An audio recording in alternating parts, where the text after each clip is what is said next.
There we are. Perfect. I think we are live. So anybody who is joining us as per our usual just a minute style, if you can see us, if you can hear us, please do drop a message into the comments or give us a like in this video.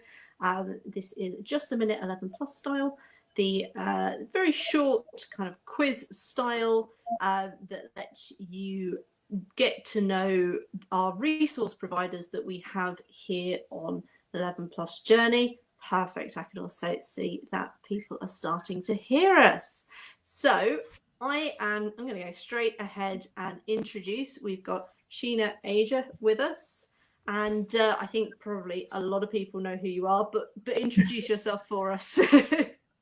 Hi guys. My name's Sheena Agar, and I'm the author of the Cadwalla the Quests vocabulary series and workbooks.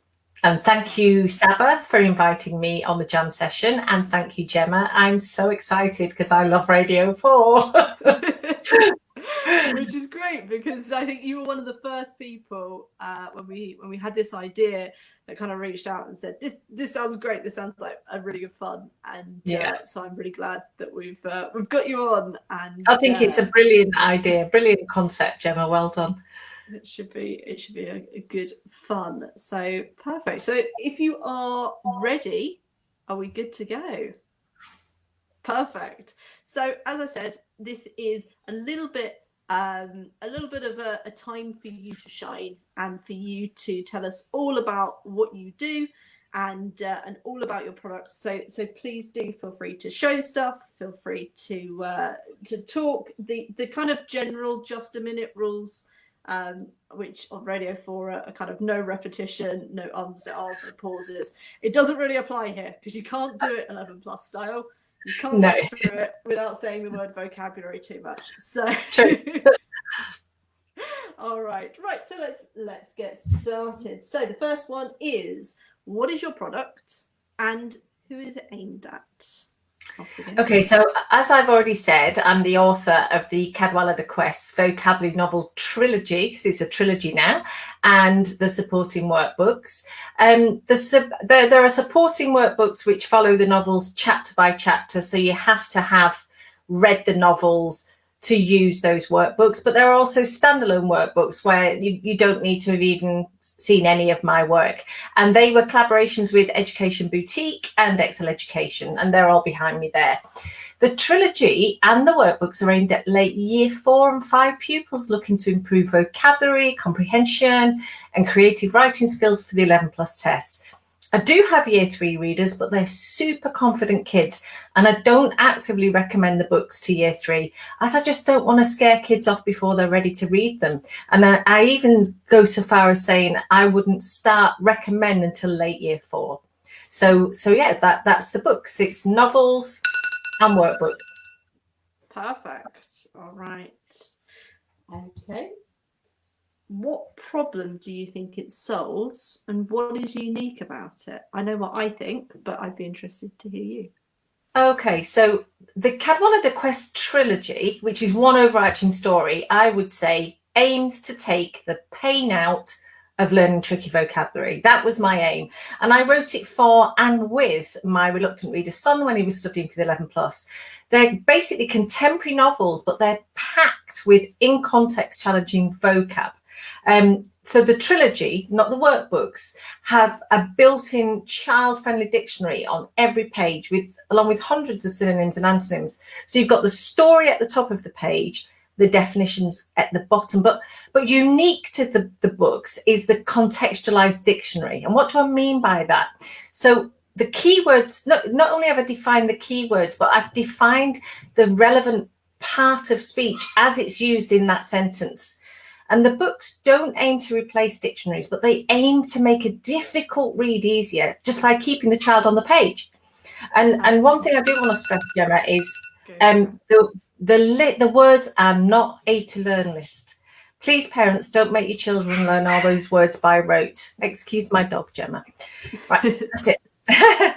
Perfect. And I use these with my students, and I'd say it is something that is unique. I've not seen another book out there that has that dictionary part underneath that is specific to kind of this age groups in particular.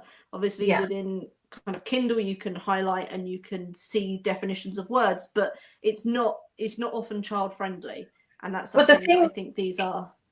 that's interesting, Gemma, because I've had a few people say to me, oh, you can just do this in Kindle. And before I actually put the books onto the Kindle, I researched this quite heavily because I'm a very big Kindle user. And the thing is that it is brilliant, but it doesn't give you the context. So for instance, if a child looks up the word snipe, which context are they going to choose? Are they going to choose shot at from a secret location, or spoken to rudely, or somebody using a snide comment? So unless a child is very able and they can read into the context, that's the only thing a Kindle cannot yet do. Maybe AI will bring that in. It cannot give a contextualized version to the child. It can only give the child a choice. I also think sometimes the definitions are quite verbose that come up in there. Well, I had to rewrite all the definitions to circumvent copyright, but I also wanted to make them as child friendly as possible. But Kindle is ace, and yeah.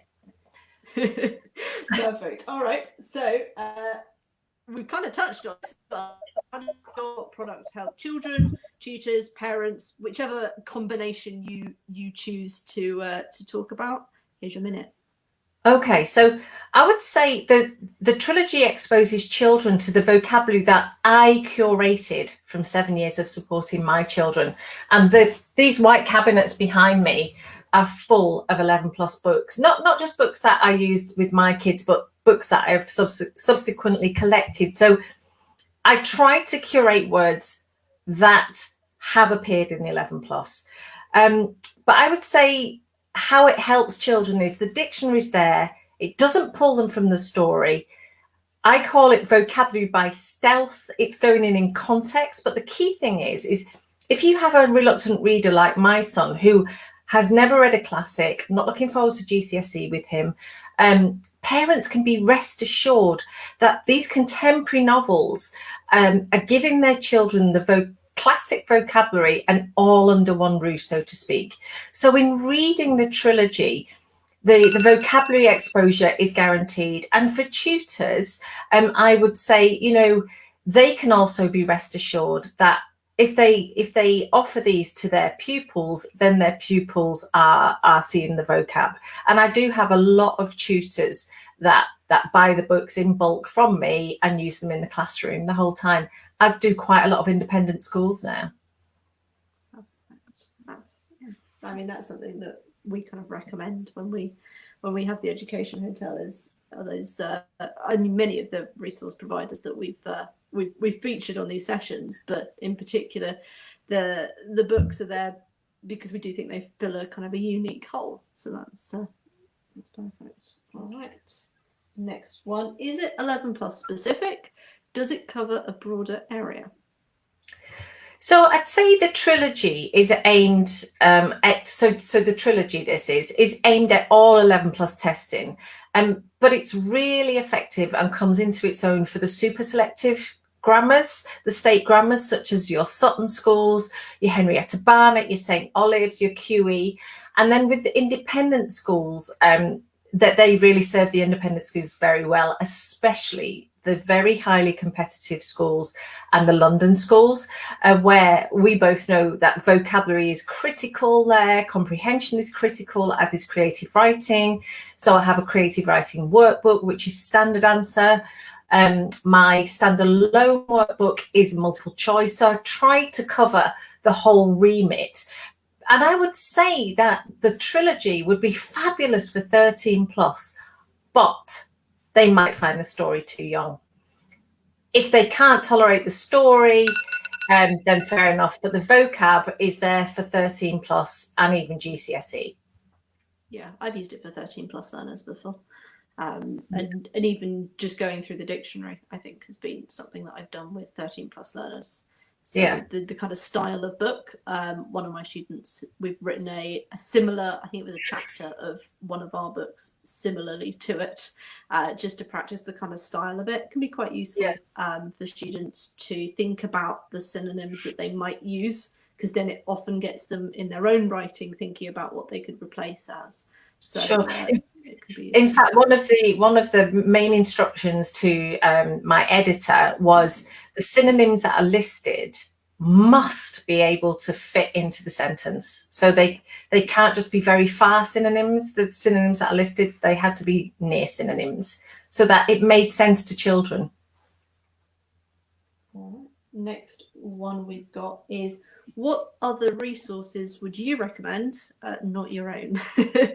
Okay, so I'm going to do this a bit differently, Gemma. So just give me a sec before you start that. So I hope I've not missed anybody out here, and I'm really sorry if I have. And in no particular order, we're going to lift them up to camera. Okay, so you can start your buzzer now. So go for it. The genius that is Linky Thinks, so descriptionary and his word wheels for creative writing. The genius that is also Robert Lomax, everything he does, and including his 11 Plus Lifeline. Also, when Gemma brings out books, her books. So lovely ladies. Okay, Danny and Charlotte. Brightlet Education, their creative writing skills book is excellent, and they're also bringing out a USA version. So, okay, lovely Katie Ross. She's got 2 books. I'm going to do both. Okay, there you go. Make revision fun, make maths fun. Cannot miss out First Past the Post. They were brilliant. Cannot miss out the wonderful CGP. Brilliant. Christine Draper, synonyms and antonyms. I'm going to keep going. Jane Armstrong. This is a great book. I like Jane. She's one of the admins in my group. The lovely Sharon Spall. This is brilliant for Kent, guys. Lucy Spencer, Education Boutique, and the wonderful Brooke. Also, Sarah Louise Chohan. Now, I'm sorry, Sarah, I didn't have a new version of your book. This is your old cover, but Sarah's book is very good. And the new book, she's completely revamped it. It's really good.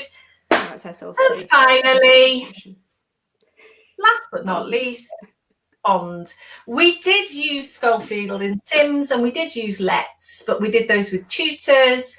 And also I did use some AE stuff. I hate their shiny paper, but I think their shiny paper is now gone, and some of their stuff was brilliant. The maths was really hard. I think I've covered everyone. Perfect. Yeah, big variety, which is kind of one of the things that we often say on 11 Plus Journey is variety is quite useful when you are, especially when you're starting out and when you're kind of building those skills to make sure that you've seen all different types of questions. And to be honest, there's one provider that I've not mentioned there because I've never used them, but I've only heard really good stuff about them, and that's Galore Park. And also, yeah, and also I haven't got any of their books, but Teach It Right. So Chris, who runs Teach It Right, has worked with Galore Park for years, and I just know that their stuff is going to be good. So, but I can't recommend it because I don't have it. And I don't recommend anything that I've not seen or worked with. But I've worked with those guys face to face, and they're very nice. Teach It Right, and he writes for Galore Park. Oh, I have forgotten one. No, Peter Francis's non-verbal reasoning. Yeah. Sorry, Peter. I have got it. It's in my cupboard. Pretend I'm holding it up. Peter Francis for non-verbal reasoning. His papers are going to be the nearest to an exam. Sorry, Peter. Right. Definitely over a minute. But I'll let you know. Sorry. All right. Right. Next one. Back on track. Top tips for year 4, 5, 6, or 4, or 5, or 6. Whoever you would like to offer those tips to. Parents preparing for the 11 plus. Okay. So I'll do a bit of each. Start at the beginning of year 4 in bite-sized chunks. Work on accuracy, not speed. Don't do full papers. Don't burn out in the year. It's a marathon, not a sprint. So train for a marathon and sprint on the day. Okay. Work as closely to your target school's requirements as possible. Do your research. Do not rely on hearsay for admission policies and catchment requirement. Always refer to the school website and keep up to date. Things change. Reading School, my son's school, boom, I've just changed their test with not a lot of notice. Yep. Ramp up in year 5, do external mocks and start working on speed.